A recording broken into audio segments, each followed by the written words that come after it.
Assalamualaikum warahmatullahi wabarakatuh.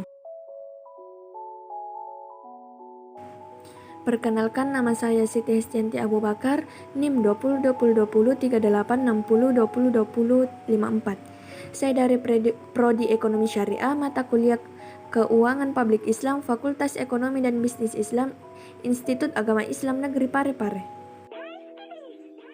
Baik, pada kesempatan kali ini saya akan menjawab beberapa pertanyaan, yaitu jelaskan apa yang dimaksud dengan sektor publik dan pembiayaan sektor publik pemerintah. Sektor publik berarti barang dan layanan publik yang ketersediaannya itu merupakan tanggung jawab dari pemerintah. Begitu pula dengan konsep Islam. Selanjutnya yaitu pembiayaan. Pembiayaan merupakan pendapatan yang didapatkan oleh pemerintah untuk melakukan pembangunan dalam suatu negara. Konsep ekonomi Islam yang mana menjadi sumber dananya di sini yaitu adalah zakat, dan juga bentuk-bentuk lainnya seperti infak, wakaf, dan sedekah. Tetapi yang menjadi sumber utamanya di sini adalah zakat. Selain dari itu pajak ataupun investasi asing. Selanjutnya yaitu jelaskan apa yang dimaksud dengan peran dan fungsi negara dengan ekonomi Islam.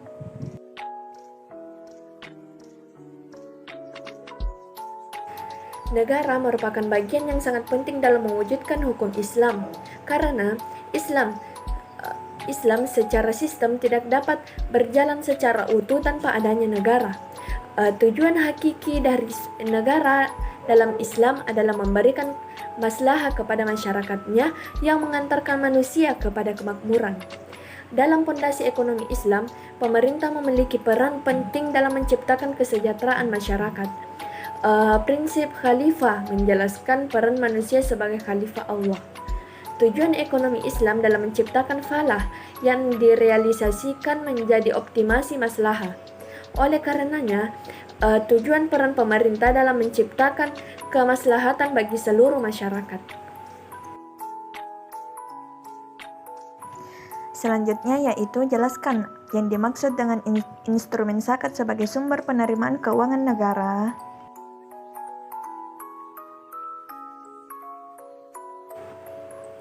Zakat merupakan harta yang dikeluarkan oleh seseorang umat Islam pada golongan tertentu dalam waktu tertentu. Zakat itu sendiri merupakan sumber pendapatan negara sejak awal masa pemerintahan Islam.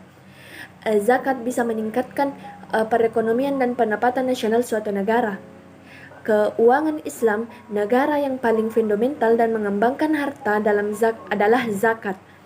Sedangkan di dalam negara Indonesia, sebagian besar penduduknya menganut agama Islam, di mana potensi pengembangan harta zakat sangat besar.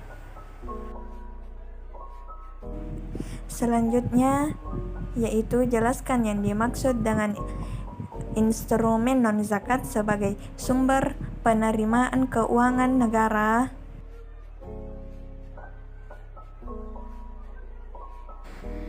Infak, sedekah maupun wakaf merupakan upaya untuk mewujudkan keadilan ekonomi di luar zakat. Dengan adanya instrumen infak, sedekah maupun wakaf, berarti kekayaan itu didistribusikan dari kalangan orang-orang kaya kepada kalangan orang-orang fakir.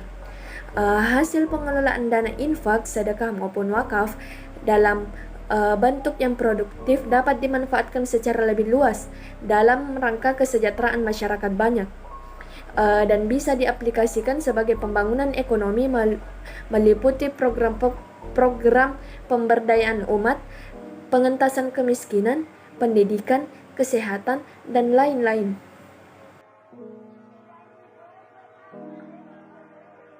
Jelaskan yang dimaksud dengan instrumen zakat sebagai sumber pengeluaran keuangan negara.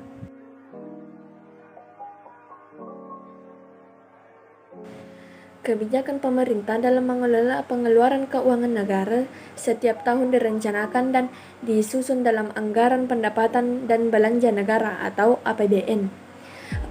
APBN merupakan instrumen untuk mengatur pendapatan dan pengeluaran negara dalam rangka membiayai pelaksanaan kegiatan pemerintah dan pembangunan. mencapai pertumbuhan ekonomi, meningkatkan pendapatan nasional, mencapai stabilitas perekonomian, dan menentukan arah serta prioritas pembangunan secara umum. Dan adapun yang termasuk dalam kelompok-kelompok menerima zakat terbagi menjadi 8 kelompok, yaitu yang pertama orang-orang fakir, yang kedua orang-orang miskin, yang ketiga yaitu amil zakat, yang keempat yaitu mu'allaf, yang kelima adalah budak, keenam adalah orang-orang yang berutang, 7 adalah orang-orang yang berjuang di jalan Allah atau fi sabilillah, yang kedelapan itu ibnu sabil. Demikianlah yang sempat saya sampaikan. Lebih dan kurangnya mohon dimaafkan. Wabillahi taufiq warahmah. Wassalamualaikum warahmatullahi wabarakatuh.